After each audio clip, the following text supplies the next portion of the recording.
Инга, қазіргі Думаның ішіне куә болып кіріп шықтыңыз. Енді әрине өз жеріңізге белгілі, бұл жабық сот болғаннан кейін іштегі дүниені айта алмайсыз. Бірақ дей тұрғанмен сізден бірден сұрағым келеді. Думаның тәуелсіз журналистік несі үшін сотталып жатыр. Бұл процестен сіздер бұрын неше рет өткенсіздер бұдан бұрын? Жалпы осы жабық қып тастауының өзінің ар жағында қандай да бір сыр бар, сол туралы әуел содан бастап айтыңызшы. Дұрыс айтасыз, Думан процесі жабық болғаннан кейін мен дәл ішінде қандай куәлік бергенімді айта алмаймын. Десек те Думан Мұхаммедкәрімге қатысты өзім ой пікірімді айтуға құқығым бар. Думан құқық қорғаушы ретінде де, журналист ретінде де, заңгер ретінде де айта аламын.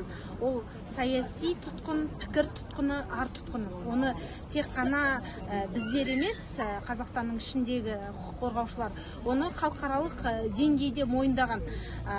Думанды Amnesty International, Human Rights Watch, Freedom House, Freedom Now ұйымдары мәлімдеме жасап, Ақорданы босатуға, Думанды түрмеден шығаруға шақырып отыр. Бұл не деген сөз?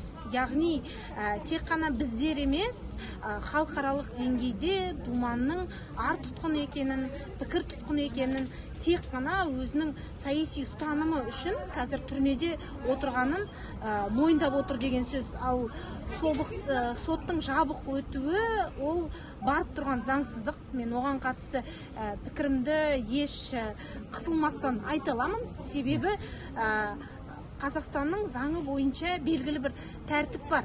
Сот қандай жағдайда жабық болады? Мемлекеттік құпия, жасөспірімге, балаға қатысты қылмыс, оның да өзінің жабуының тәртібі бар. Думанның сұхбатының, ашық пікірінің не дейді деген миллиондаған аудиторияға ашық түрде пікір айтып жүрген ашық сұхбаттың не құпиясы болуы мүмкін? Бүкіл істегі жалғыз айып ол Думан Мұхаммедкәрімнің арнасында шыққан бір сұхбат. Ол ашық шыққан. Ол 10 мыңдаған, 100 мыңдаған адамға тарап, сондай көрілім жинаған. Бұлай қарағанда қылмыстық құрам сол сұхбаттың ішінде ғана. Ол ашық әлде қайда жарияланып кеткен. Оны жабудың қандай логикалық, заңдық негізі бар? Ешқандай. Бірақ Думан Мұхаммедкәрімнің сондай ашық айыппен сотын жауып тастау істің саяси астарын анық көрсетіп тұр деп ойлаймын. Жалпы Инга, бастан қойғанда өзіңіздің жұбайыңыз Жанболат Мамайда мысалы қазір 6 жыл бойы қоғамға пікірін білдіре алмайды, аузын жапты. Думанға да мысалы басқа ашық сот болғанда тіпті соның айтқанын, Думанның айтқанының өзін бере алар еді. Оның өзін жалпы біздің билік осы ойын ашық айтатын адамдардың сонша неге қорқады? Енді қазақта ауыр болса да сөз бар ғой, арты уыс деп. Жалпы билікке мен айтқым келеді, бұна жақта журналист ретінде де емес, құқық қорғаушы да емес, азамат ретінде сын түзелмей, мін түзелмейді. Міннің бар екені анық. Экономикалық, әлеуметтік, саяси біз деградацияда тұрғанымыз бәріне де анық. Оны жекелеген сол Қазақстанның кемшілігін, Қазақстанның емес, биліктің кемшілігін айтқан адамдарды қамағанмен, шектегенмен, соттағанмен, өлтіргенмен ақиқат өзгермейді ғой. Мін күйінде қалады.